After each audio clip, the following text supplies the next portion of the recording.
Assalamualaikum warahmatullahi wabarakatuh. Apa khabar? Mudah-mudahan sihat, afiah dalam naungan Allah beserta keluarga tercinta. Alhamdulillah, today I will be sharing with you two hadith.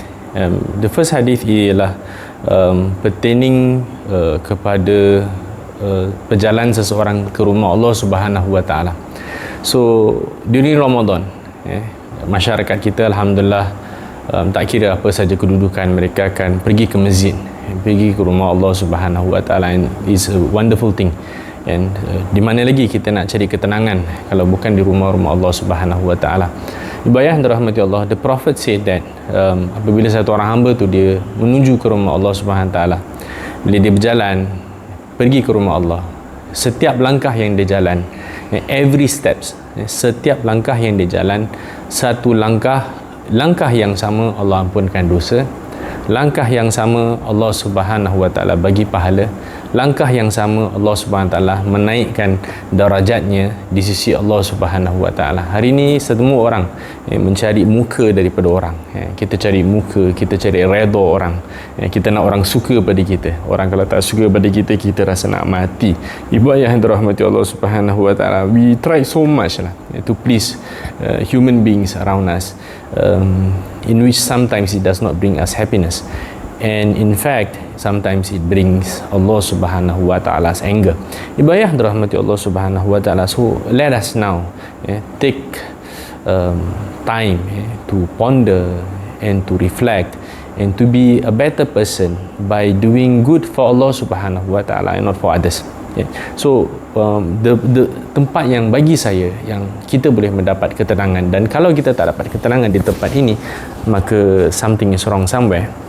So tempat yang saya maksudkan ialah di rumah Allah Subhanahu wa taala. So as you approach the house of Allah Subhanahu wa taala, remember every step that you take, you have to understand that Allah Subhanahu wa taala is watching you.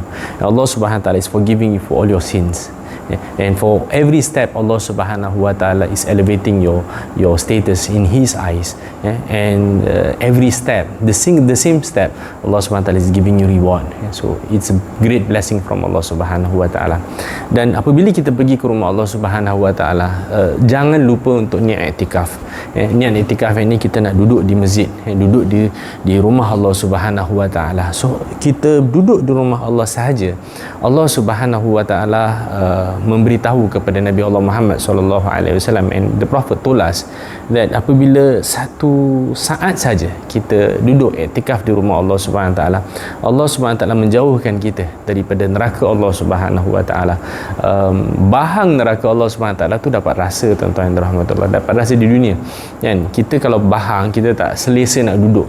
Ibu ayah yang dirahmati Allah, bila mana kita langgar perintah Allah Subhanahu wa taala, bila mana kita jauh daripada Allah Subhanahu wa taala, we far from Allah, we feel agitated, kita rasa tak selesa, kita rasa something is wrong somewhere.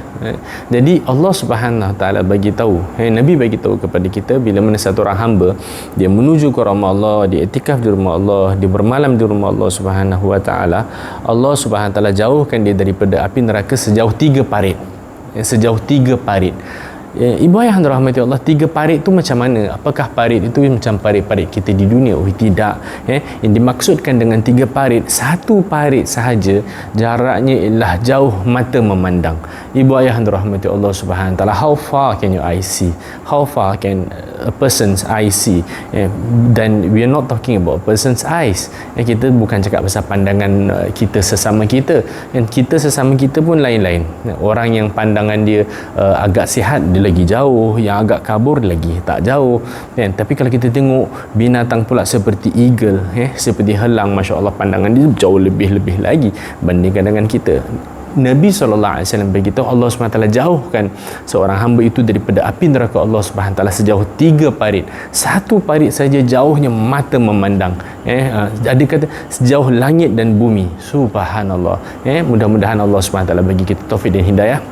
So saya akan share insya-Allah serba sedikit berkaitan dengan iktikaf di rumah Allah Subhanahu wa taala sementara kita berada di masjid. Mudah-mudahan ada berkah dan manfaat. Aku qauli hadza, astaghfirullahalazim. Assalamualaikum warahmatullahi wabarakatuh.